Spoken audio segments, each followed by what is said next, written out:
দেখেন এবার কথাগুলো অনেক মজার লাগবে, ভালো লাগবে।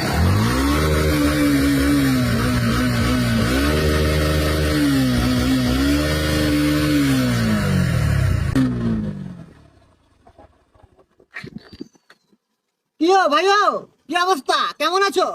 আর গরিব মানুষের অবস্থা রে ভাই, কাছে টাকা পয়সা নাই, কোনো কাজ কামও নাই, কি করে খায়? আরে বাবু, এই ডিজিটাল যুগে তোমরা আজকাল গরিবই থেকে গেলা। ডিজিটাল যুগে তোমরা কাজে লাগাতে পারলা না, বুঝছো? এই যে আমাকে দেখো, আমাকে আজ পাঁচটা মোটর সাইকেল, ঢাকায় 10 তলা ফ্ল্যাট বাসা, বুঝছো? দেখো আমার স্টাইল দেখো, আজ আমি কোটিপতি। কোটিপতি? এত তাড়াতাড়ি কিভাবে সম্ভব? আরে বোকা, এই ডিজিটাল যুগে হাতে একটা স্মার্টফোন থাকলে সবই সম্ভব। হ্যাঁ, স্মার্টফোন দিয়ে বড় লোক হওয়া যায়? তাইলে কিভাবে কি, আমাকে একটু শিখাই দে। আরে শিখাবো, সবই